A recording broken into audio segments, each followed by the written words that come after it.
සුබ දවසක් ඔයාලටම. ඉතින් මේ වැඩි දවස්වල කොහොමත් සාමාන්‍ය ඉඳලා අපි ඉතින් රාජකාරී කරන මිනිස්සු. දැන් මම මේ පටන් ගත්ත වැඩේ මම හිතනවා ඉස්සරහට කරගෙන යන්න ඕන කියලා. ඉතින් ඒකේ තව දවසක් ඉඳලා මම අද ඔයාලට මේ වීඩියෝ එක දෙන්නේ. අපි බලමු මේ හැමදාම බණ කිය ඉන්න නෙමෙයි මම මේක කරන්නේ. අපි ප්‍රායෝගිකව මේ ජීවත් වෙන ජීවිතයක් තියෙනවානේ, මේ සමාජයේ රටක් හරි සමාජයක් මොකක්ද තියෙනවානේ. මේක ඉස්සරහට හොඳ පැත්තකට මේක යන්න ඕනනේ. අන්න ඒ හින්දා තමයි මේ වගේ එකක් මම කරන්නේ. ඉතින් අර මම දන්නවා මේ 100%ක්ම මේ බණ අහන්න මිනිස්සු කැමති නෑ. ඒ ප්‍රතිපදාවල ඉන්න කැමති නෑ. ඒක ඉතින් ප්‍රායෝගිකව කරන්නත් බෑ කියලා. ඒක හරි. ඉතින් මම කෙටියෙන්ම කියන්නම් මේ අද අපි බලමු මේ මනුෂ්‍යයා කියලා සතෙක් ඉන්නවනේ මේ ලෝකේ පහළ වෙලා තියෙනවනේ. ඉතින් ඕන තරම් සත්තු ඔයගොල්ලෝ දැකලා ඇති.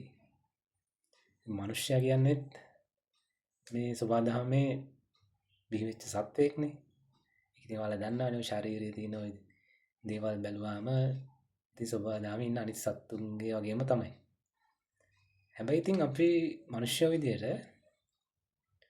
අපිට ලොකු මේ විශේෂත්වයක් තියෙනවා. ඉතින් ඒක මොකක්ද කියලා හරියටම දැන් ජීව විද්‍යාව පැත්තෙන් ගත්තාම ඒකේ හරියටම විස්තර කරලා තියෙනවා මොනවද මේ මොලේ මිනිස්සුන්ගේ මොලේ තියෙන මේ ලක්ෂණ වලින් දිනු වෙලා තියෙන හැටි. ඊට පස්සේ ජීව විද්‍යාත්මක පැත්තෙන් අනිත් සත්තුන්ට වඩා කොච්චර දියුණුවක් තියෙනවද, ඒ වගේ දේවල් හොඳට පැහැදිලි කරලා තියෙනවා. ඒ ඔයාලට අවශ්‍ය නම් විස්තර දැන් අන්තර්ජාලයේ ඕනනම් Google search කරා නම් විස්තර උන් තරම් හොයාගන්න පුළුවන්. හැබැයි කොහොම වුණත් අපිව හොයන්නේ නැහනේ. මේ මිනිස්සෙක් කියන්නේ කවුද? අපිට ප්‍රශ්නයක් දුක නැහනේ. හැබැයි ඒක ඇත්තටම ප්‍රශ්නයක් තියෙනවා. මොකද අපි යන්නේ ඒක ගැන හිතන්නේ නැති හින්දා තමයි මේ ජීවත් වෙන ජීවිතේදී අපි කවුද කියන එක අපි දන්නේ නැහැ, අඳුරගෙන නැහැ. ඉතින් අපි අර අපිට පල්ලෙහා ඉන්න සමහර සත්තු කියන කොටස ඉන්නවනේ. අන්න එයාලාගේ මට්ටමට වැටෙන්න වගේ යනවා කියලා මට තේරෙනවා. ඔයාලටත් ඒව තේරෙනවා ඇති, ඒක දැනනවා ඇති. ඉතින් ඇත්තටම මිනිස්සු කියන්නේ කවුද කියලා ඔයාලා තේරුම් ගත්තොත්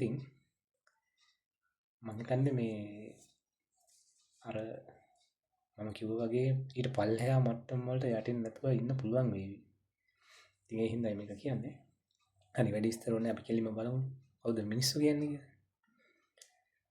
දැන් ඔයාලගෙන් මම කවුද මිනිස්සෙක් කියන්නේ කියලා අහුවොත් ඇත්තටම මේ දෙන සරලම උත්තරේ තමයි මනසින් උසස්. නිසා තමයි මනුෂ්‍ය කියලා කියන්නේ. මමත් අහලා තියෙන මේ විදිහට. ඊට වඩා වෙනස් නිර්වචන තියෙනවා නම් පොඩ්ඩක් මේක කමෙන්ට් කරන්න. මමත් දැනගන්න කැමතියි. මමත් දැනගෙන තියෙන්නේ මනසින් උසස් කියන එක. ඔව් හරිනේ ඉතින්. දැන් මේ අපේ ලෝකේ පෘථුවිය කියලා ගන්නකො. මේ පෘථුවියේ ඉන්න මිනිස් සත්තුත් එක්ක ගත්තාම ශරීර වලින් ඇතුලේ තියෙන අභ්‍යන්තර අවයව ඔය ඊට පස්සේ තව ඉන්ද්‍රියයන් ඕවා ගත්තාම පටක ගත්තාම ගොඩක් දුරට ඔයින් සමානකම් තියෙනවනේ. ඒතර මිනිසා කියන සත්වයාගේ මනස උසස් වෙන්නේ කොහොමද? ඒතර ওই මනස සහ හිත කියන්නේ එකක්ද දෙකක්ද? ඇත්තටම මම දකින්නේ ඒක ඇත්ත වෙන්න ඕන. මනස සහ හිත කියන්නේ දෙකක්. මේ මනස කියන්නේ අපේ මොලේත් නෙමෙයි. මිනිස්සුගේ මොලයක් නෙමෙයි. හැබැයි මොලයත් එහි කොටසක්. මනස කියන්නේ මොලය මේ අර නියුරෝන වලින් හැදිච්ච මේ මාංශමය මොලය සහ ඒක ඇතුලේ සිද්ධ වෙන රසායනික සහ විද්‍යුත් ප්‍රතික්‍රියා ඒ ඔක්කොම තනි ඒකකයක් විදිහට ගත්තාම ක්‍රියාත්මක වෙන ඒකකයක් විදිහට ගත්තාම අන්න ඒක තමයි මනස කියන්නේ. ඒතකොට ඒක ඇතුලේ ලොකු කාර්යභාරයක් සිද්ධ වෙනවා අපේ මිනිස්සෙක්ගේ සිරුරේ සහ ඕනම සත්ත්වයකගේ. ඉතින් මිනිස්සෙක්ගේ ගත්තාම අර සාමාන්‍යයෙන් අපි දකින පරිසරයේ ඉන්න අනිත් සත්ත්වෙන්ට වඩා ගොඩක් උසස් ලක්ෂණ තියෙනවා. අර ඉතින් අපි බලමු මම දැන් ඔයාලට එකක් කියන්නම්. ටිකක් මට මගහැරනේ ඔයාලටත් අහු වෙන්න පුළුවන්. බලන්න මේ වගේ ලක්ෂණ අපිට තියෙනව නේද කියන එක. එතකොට දැන් ඉස්සෙල්ලම අපි බලමු මිනිස්සුන්ට පුළුවන් එක එක දේවල් ගැන කල්පනා කරන්න. ඔයාලා කියන්නේ අපි එක කරුණු එක දත්ත ඒව පදනම් කරගෙන අපිට පුළුවන් දේවල් කල්පනා කරන්න. ඒකට තව මම හිතන්නේ තව වචනයක් කියන පරිකල්පනය කියලා. අන්නේ හැකියාවත් මනුෂ්‍යයන්ට තියෙනවා. මනසට මිනිස් මොළයට මිනිස් මනසට තියෙනවා මේ හැකියාව. ඊට පස්සේ එහෙම කල්පනා කරාම හරි දේ මොකක් හරි දේ වැරදි දේ ඊපස්සේ හොඳ දේ නරක දේ එහෙම තෝරලා වෙන් කරගන්න මේ මනසට හැකියාවක් තියෙනවා. ඉතින් ඔයාලා හිතලා බලන්න මේ අපිත් එක්ක පෘථිවියේ ඉන්න අනිත් සත්තුන්ට ඒ වගේ එහෙම හොඳ නරක හරි වැරදි එහෙම තෝරගන්න මනසේ තත්ත්වයක් තියෙනවා. බොහෝ දුරට නැහැ. ඒ හින්දා තමයි මේ මිනිසා කියන සත්‍යයට මේ ලෝකේ ලොකු වෙනසක් කරන්න හැකි වෙලා තියෙන්නේ. හරි වැරද්ද තෝරගන්න පුළුවන්. හොඳ නරක තෝරගන්න පුළුවන්. රයිට්. ඊට පස්සේ බලන්න තව තියෙනවනේ එක දේවල්. දැන් මනුෂ්‍යයින්ට පුළුවන් ගණන් හදන්න. සංඛ්‍යා දත්ත ඒවා මේව ඔක්කොම ගලපලා අරගෙන ගණන් හදන්න පුළුවන්. සතුන්ට පුළුවන්. අනිත් සතුන්ට එහෙම අපි අහලා නැහැනේ. ඊට පස්සේ බලන්නකෝ යම් යම් දත්ත කරුණු ඒව මේව ඔක්කොම අරගෙන යම් නිගමන වලට එන්න පුළුවන්. අර ඒ වගේ කියන්නේ අර දත්ත සැකසීම් කරන්න දෙන්න පුළුවන් නේ. දැන් උදාහරණයක් විදිහට අපි මොකක් හරි කරුණක් ගැන එක පාර්ශ්වයකින් තව පාර්ශ්වයකින් කරුණු විමසලා තීරණයක් ගන්නවා. දත්ත ප්‍රොසෙස් කිරීමක් වගේ එකක් කරන්න හදනවා. ඒක කරන්න පුළුවන් වෙන්නේ මනුෂ්‍යයන්ට. පෘථිවි වෙන කාටවත් ඒක මොන සත්තුන් ගත්තාම සත්තුන්ට එහෙම කරන්න පුළුවන්ද කියලා. ඔයාලා දන්නවනේ. ඊට පස්සේ තව තියෙනවා. මනුෂ්‍යයන්ට පුළුවන් එක නිර්මාණ කරන්න. මනසින් ඒව කරන්නේ. නිර්මාණ කරන්න කියන්නේ දැන් බලන්න මේ මානව ශිෂ්ටාචාරයේ මේ වච්චර අපි දැන් ඉන්න මේ දියුණු තත්ත්වයකනේ අපි ඉන්නේ. ලෝකයේ එක තාක්ෂණික මට්ටමින් අපි දියුණුයි. ඉතින් මේ මට්ටමට ඇවිල්ලා තියෙන එක නිර්මාණ කරලානේ. බලන්න මේ ඉදිකිරීම ගන්නකො මේ ලෝකේ තියෙන.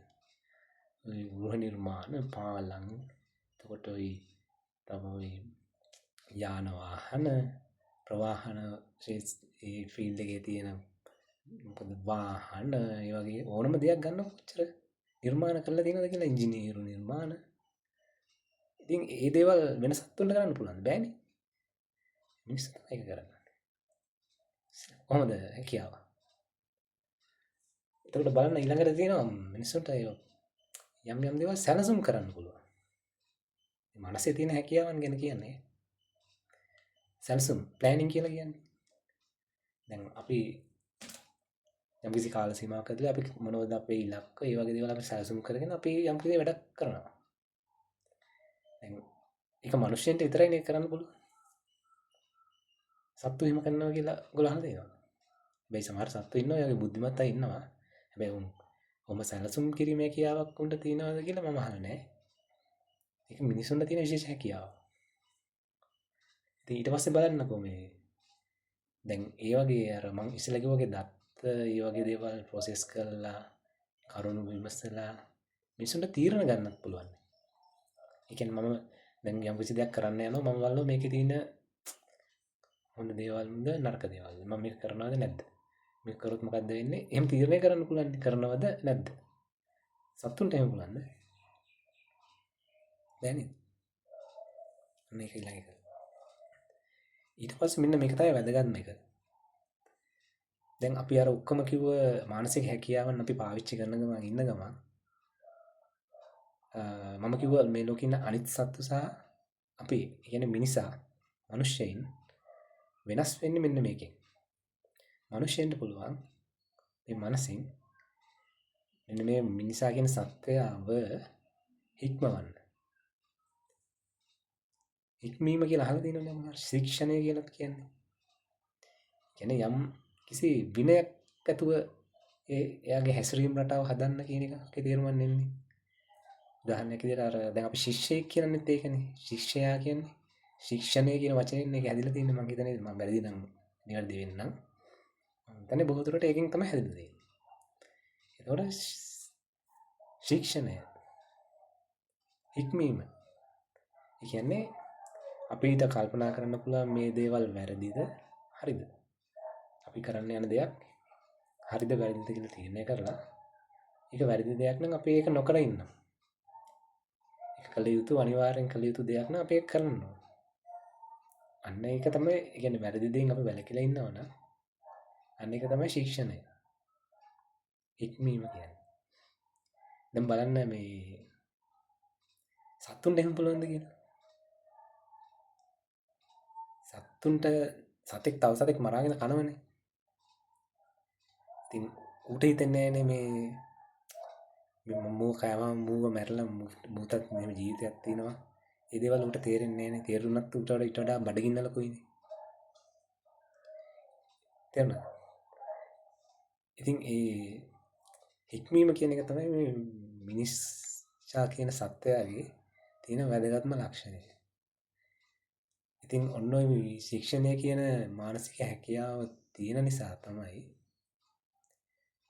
මේ ලෝකේ දහම කියන්නේ එක ආගම් දර්ශනයන් බිහි වෙලා තියෙන්නේ මිනිස්සුන්ව මෙන්න මේ එක සංකල්පවල කියන්නේ අපි හිතමු ගුණ යහපත් ගුණ ධර්මවල හික්මවන්න තමයි මේ එක ආගම් ලෝකෙට බිහි වෙලා තියෙන්නේ. ඉතින් අන්නේ හික්මීම කියන එක මිනිස්සු තුළ තියෙන ගොඩනගා ගන්න ඕන. ඉබේම ඇති වෙන්නේ නැහැ ඒක. ඒක ඔයාලට තේරෙනවා ඇතිනේ දැන් ඔයාලා දැකලා නැති අපේ සමාජයේ මිනිස්සු සමහර වැඩ කටයුතු කරන්න ගියාම කිසිම හික්මීමක් නැහැ නේ. අර ඩිසිප්ලින් කියන්නේ ඔයගොල්ලෝ. විනය කියලා කියනවානේ. දැන් හොඳද නරකද හරිද වැරදිද මොකුත් නැහැ. ඔන්න දෙයක් ඔහේ කරනවා.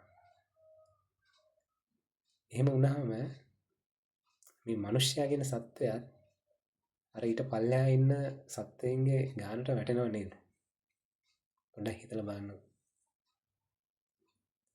අපි බුද්ධිමත්නේ අපි මිනිස්සුනේ.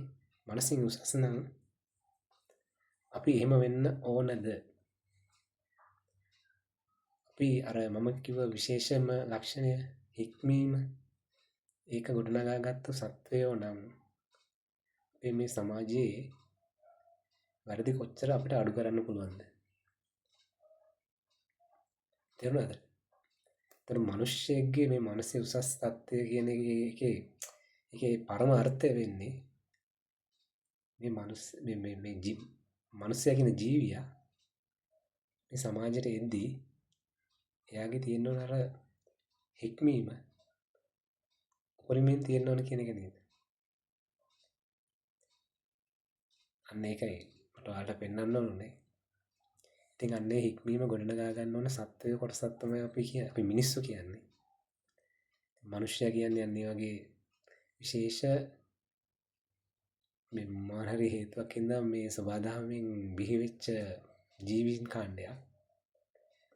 ඉතින් අපි අන්න ඒක හොඳට තේරුම් ගන්න ඕන මේ රටක් මේ සමාජයක් තුළ ජීවත් වෙද්දී.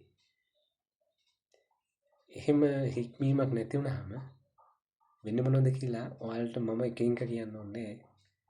તો ඇති බලන්න මේ අපේ රටේ ඇතුලේ මොනවද වෙන්නේ කියලා මොකෙන්ද මොනවද නොවෙන්නේ කියලා.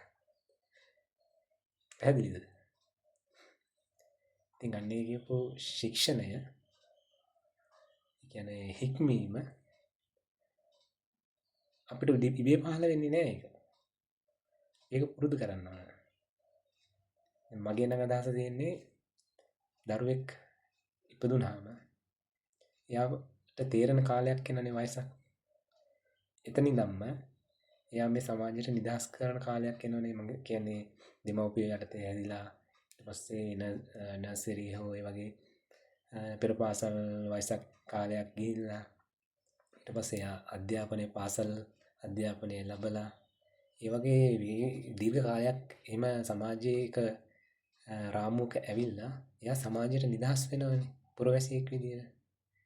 අන්න ඒ තැන දක්වා එයාගේ භාරකාරයෝ සහ එයා ආශ්‍රය කරන මිනිස්සු අනික් පුද්ගලයෝ ඒ කෙනාව ඒ ශික්ෂණය කියන තැනට යොමු කරනවා නම් එයාට තේරෙන වයසේදී මේ සමාජයට නිදහස් වෙද්දී එයා ගොඩක් දුරට හික්මිච්ච හොඳ විනයක් තියෙන මිනිහෙක් විදිහට තමයි මේ සමාජයට එන්නේ. අන්න එහෙම අය තමයි සමාජයේ ලස්සනට කියන අවුල් වියවුල් නැතුව මේ සමාජය හොඳ තැනකට ගේන්නේ. සහ එයාලට ගොඩක් දේවල් හිතන්න පුළුවන්. එහෙම තත්ත්වයක් ගොඩනගන්න පුළුවන් අපිට.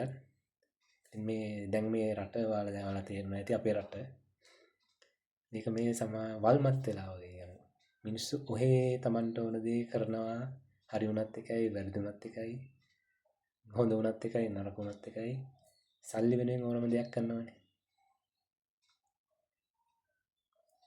මං අර විෂයන් ගැන කියන්නේ නැහැ. ඔයාලා දන්නවනේ දැන් ටීවී වල බලනකොට මන්ත්‍රාවය කියයි පාතාලය කියයි මිනිස්සු මැරුම් කියයි ඕනම දෙයක් තියෙනවනේ.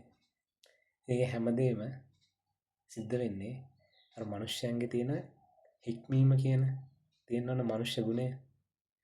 අන්න ඒක නැති වුණා.